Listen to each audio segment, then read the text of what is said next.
Something came from Baltimore. Something came from Baltimore.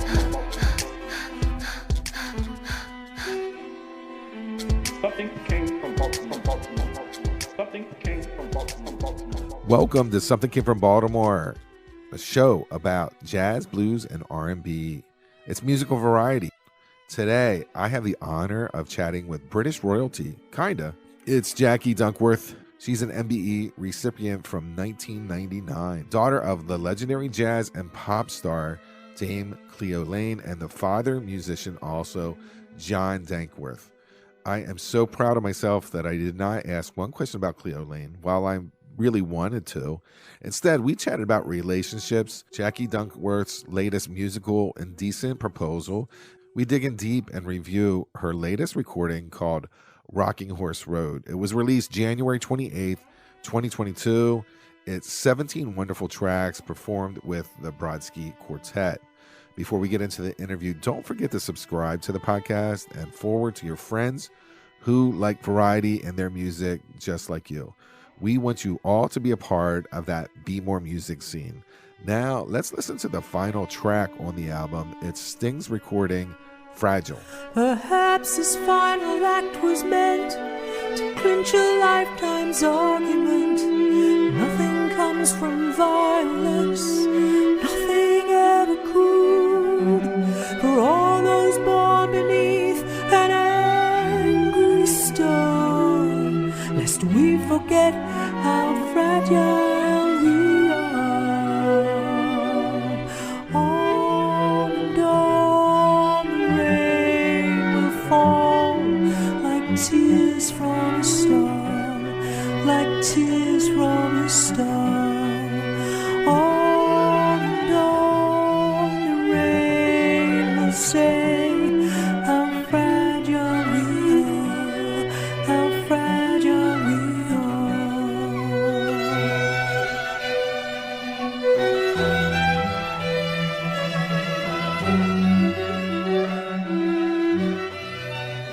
Jacqui Dankworth, welcome to Something Came From Baltimore. Oh, it's lovely to be here. Thank you for having me. I have never met anyone who was a member of the Order of the British Empire. I've never, just, it hasn't come up in 4 or 5 years of interviews. What do you get with that? Do you get like VIP seating, or do you, is there? Not really. It's kudos. You get, I think you get admission into certain parts of St. Paul's Cathedral that you wouldn't normally get. Oh, wow. Okay. Well, that's right.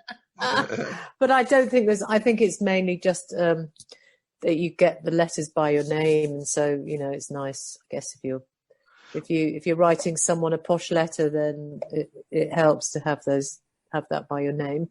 I lived in Atlantic City, and you're doing a song I watched on YouTube about Atlantic City. Boy, did you make it sound more sexy or exciting than it really is. Yeah. Well, I was in a show about based in Atlantic City. It was a remake. It was a musical of Indecent Proposal. Funny enough, I got nominated for an award. I didn't win it. I know. Oh, okay.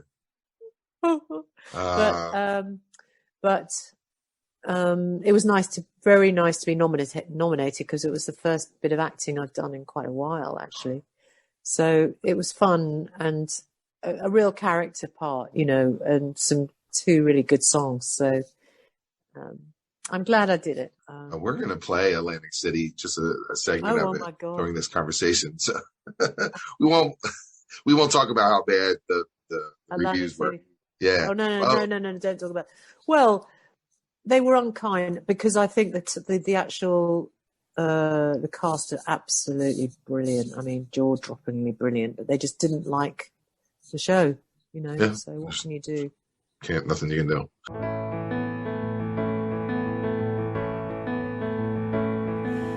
leaving every care and worry, Greyhound hurry, get me there by 9 and I'll be fine. Leaving every day and nightmare, drop me right there by some neon sign.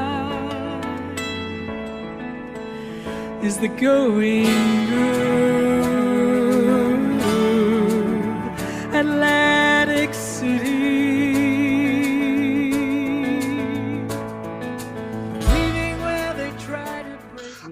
I don't know you, but I feel like I want to really dig into your personal life, if you don't mind. Oh God, not too far, please. Okay. What is Charlie Woods is your husband? What is his horoscope? You're an Aquarius. Yeah, he's a Virgo. He's Oh, Virgo. really? So he's very precise. He likes making lists. He's very tidy. He's very That's it. I'm a Virgo he's got too. an organized mind. Yep. Clean But house. very creative. The bills are paid. Can throw a Yes. mean party. Definitely has opinions on things. If people would listen to him, he could change the world. Yep. You love to travel. You're very social. Yep. You like to create a household, like How like do a you know all this? Are you psychic or something? yeah. And but you don't like clingy people, and you like to people. If they're too on you're it's too much. So I think a Virgo sometimes like to cling a little. Your business creates that separation. Like you're not stepping on each other because you're working all the time. You have to, you have the long hours doing things that help the relationship for you. Although he's a musician, we work quite a bit together, as well. So, but I think it's healthy when we do a lot of stuff apart. Sure, you encourage well. that. Are you psychic? I love getting in your business. Yeah. We want to get into this album. My sisters are Aquarius. I'm a Virgo. So I know, my sisters are they're both on their third husbands. So, oh my God. And I've been their confidant through their struggle. So I know kind of who they are. And I'm a Virgo. If I can't get my life in order, I know I have to start with a house. And if you play the Carpenters while you clean, it's a very therapeutic lifestyle.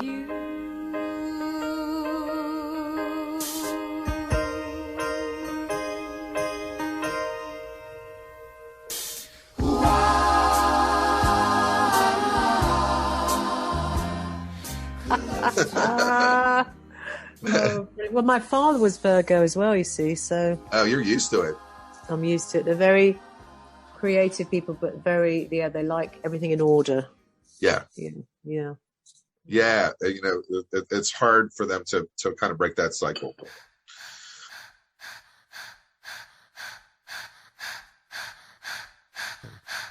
You are listening to a great interview with British royalty, singer-actress icon Jacqui Dankworth. Before we get back into the interview, remember that Something Came From Baltimore is also a show, and it can be found on thebox.com.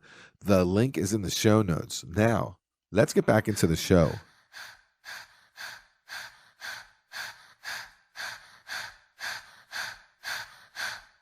Okay, so we're going to talk about this amazing album of yours. If you're not going to win for an award for the play, you're going to be up for something. It's either in the jazz class. Thank you. The jazz and classical categories. Thank you so much. Yes, it's amazing. Not that I want to gush, but that's why I wanted to talk to you. I said, this is something that, I'm not hearing it. I don't know how people promote anymore, but there are tracks on here that should be played on a regular basis to get out there, so that's where I feel like I'm helping that. Well, thank you very much. I mean, it's very difficult when you're so close to something to really understand, how it affects other people, but it seems to have had a really nice response, actually. Yeah. How did you get that merger of bringing the quartet in? Well, how did it happen? I was with my ex-husband, actually, when what sign was he? He was Scorpio.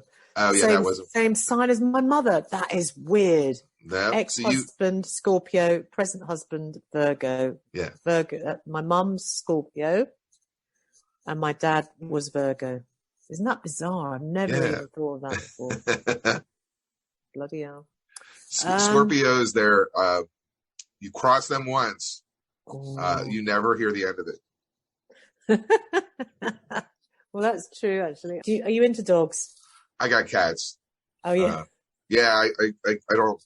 I work too much to have a dog. I can't. Yeah. No one's around the house enough. No. Okay. Well, we've got her during COVID lockdown, the first few months of COVID lockdown. she was a lockdown puppy because she got rejected and brought back because they couldn't cope with her. And she was causing marital breakdown, apparently. Wow. So we had her. And no, she's gorgeous. But she's quite a handful. Yeah. So anyway, what were we saying before? Yeah. Okay. Well, we were going into the relationship with the quartet, how you brought the quartet in, why you made you were with your ex-husband. You made that, and that's where we left off. Yeah. I think they were looking for some singers to do this. They were touring around schools, and they were encouraging children to write string quartets, and they wanted some jazz singers. And I got the call and auditioned for them, and sang to them. And I got the job with another British jazz singer called Ian Shaw, actually, great jazz singer. And we toured the UK, and these kids would write songs during the day, and in the evening, Ian and I would learn the song and perform it that night. In front of all the parents and all that. But we also learned some other songs with the Brodsky Quartet. So it was a sort of first half was a concert, and the second half was the songs of the kids kind of thing, or maybe it was vice versa. I can't remember. But that's how I got to know them, and that was a long time ago. And we kept saying for 15 years we must. So we built up lots of repertoire, and I kept doing some work with him, and they did some arrangements. My ex-husband did some arrangements.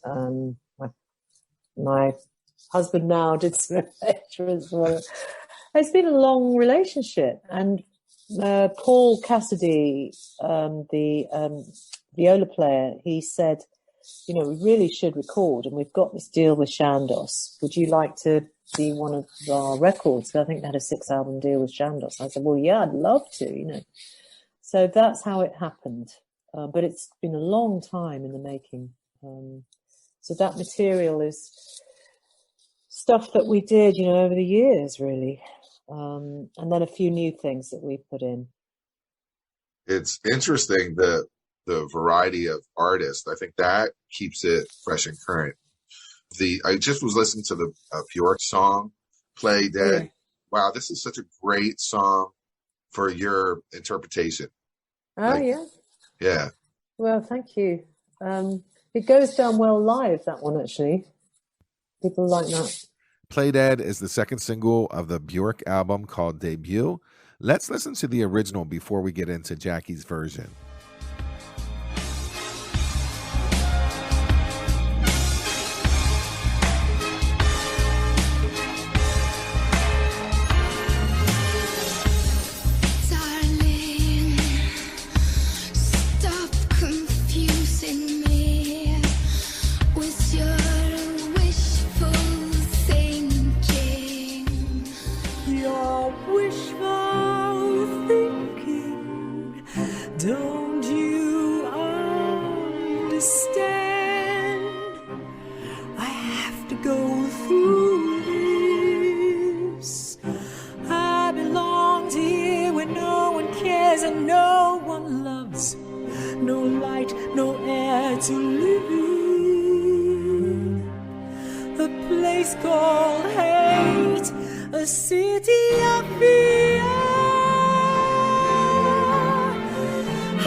And then we want to do the exact same thing for Sitting on Top of the World. Now, you play this. I saw on YouTube. This is a go-to. You've played this in the past, and it's a 1930s song. So it's developed through the years.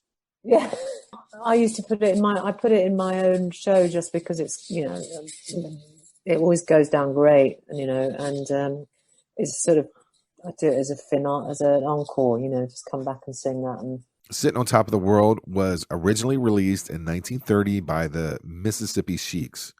Let's hear a sample of the original before we get into Jacqui's version.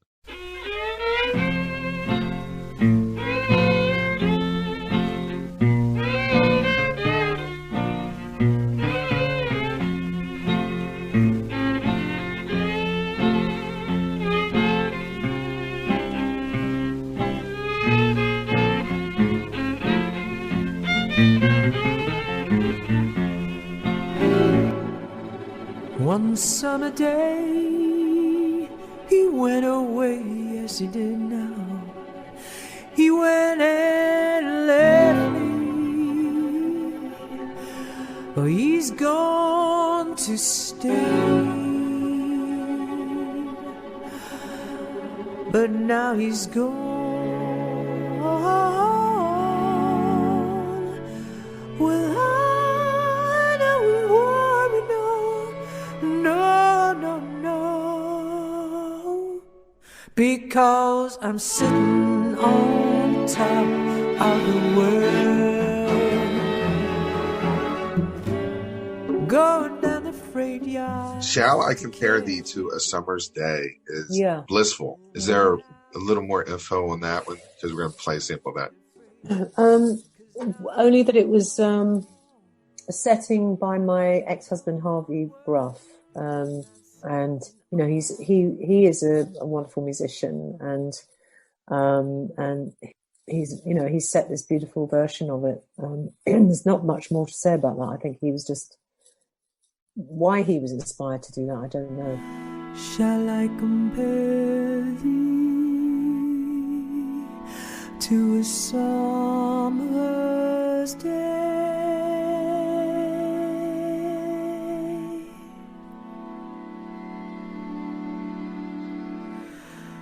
Thou art more lovely and more temperate.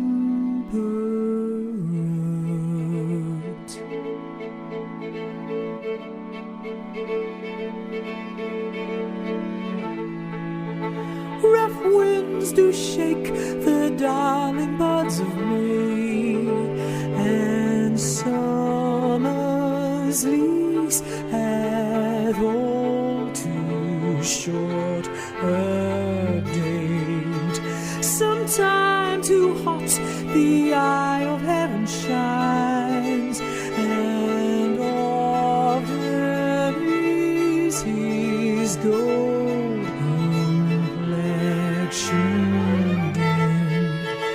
and every fair from fair sometime declines by chance or nature's changing course. And the lead-off song is the hit that if it's not getting airplay, it should get airplay. Rocking Horse Road. Oh yeah. Yeah. Just crazy good. It's so good. Really? Yeah. You're lovely. Like perhaps we should come to America. Yeah, it was just I mean that was I think the quartet really wanted this. That was when we were first, Ian and I were first working with the Brodsky Quartet, and they really wanted us to cover a couple of Elvis Costello tunes. And I heard that one. I said, well, yeah, that one sounds good. You know, I'll do that. And that's the reason why I'm singing that, because they suggested it. But it's one of those, the thing about Elvis Costello songs you realize is that there are these kind of odd lines, but underneath there's a hell of a lot going on, which is why he's such a good songwriter, really, because it's slightly enigmatic, and it could be a lot of different, you know, readings could be put into it depending on who you are, what you know, how you see the world. Let's listen to the original version of Rocking Horse Road. It's Elvis Costello from the Brutal Youth recording.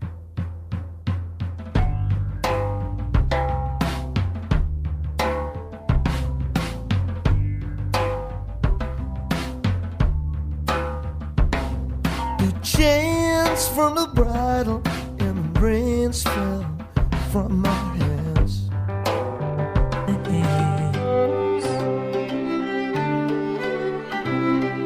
The engines are idle and the ship sails on dry land. I stood there stupefied.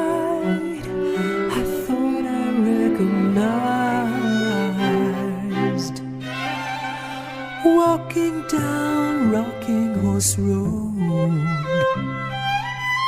getting lost, shot through. you find it therapeutic? They said you gained a couple years on your life walking the dog. Well, no, I find it really great for my mental health, like because she makes me have to go outside and walk. Yeah, it's good for you. She needs a lot of exercise, so I do 2 hours walking every day with her. Wow. One in the morning, one in the afternoon, and I really find it helps. So she's been a good presence in my life. Good. Yeah. Yeah, it's weird. My sister tells me that when you die and you go to heaven, obviously, your animals are allowed to create a human form so you can finally speak to them. Isn't it? Also, she told me. Oh my God. I know. She told me that whatever you look like when you were 33, that is what you're going to look like in heaven. In heaven? Well, I wouldn't do too badly. Yeah. Well, I went and looked at some pictures. That. I looked at some pictures of me. Like I go fat, thin. I go back and forth. I'm on the fat side right now. Yeah. So I looked at what I looked like on 33, and I was like, "Oh shit, that was my fat period." I was like, "That's not good." Didn't you shoot it up to late 20s or something? Shoot it down. Yeah. Can I pick my year? I really like that theory. You'll finally get to talk to your dog, like, and ask questions. So in the future, that's going to happen. Wonder what I just, because I would say to her, look, I'm just learning to understand you. Give it time. I'm only a human. Yeah. Because they do speak a different language, don't they? And you have to learn to understand what they're trying to say. Yeah. Well, once they realize that you're not going away, you do give them that food, and you're willing to scoop up their poop. Then it's a love fest. Yeah. Well, I get, the plastic bags that you have to scoop the poop with. Yeah. I get those in the evening when she won't go and we're all trying to go to bed, So I get the bag out and I rustle it, just so that, and she, with the sound of the rustling, she gets the message, I think. Oh, dear. Whatever it takes. It's the worst. It's the worst part of the relationship. Yeah. Oh, it must be done. Oh, well. Yeah. All righty. I want you to have a great day. Appreciate you picking this record. Glad you like it. Good. Not love, not like. Okay. Oh, I love it. All right. Take care now. All right. Thank you. You have a great day. Lovely to meet you. All right. Bye. Bye. Speak low when you speak love. Our moment is swift, like ships adrift. We're swept apart too soon.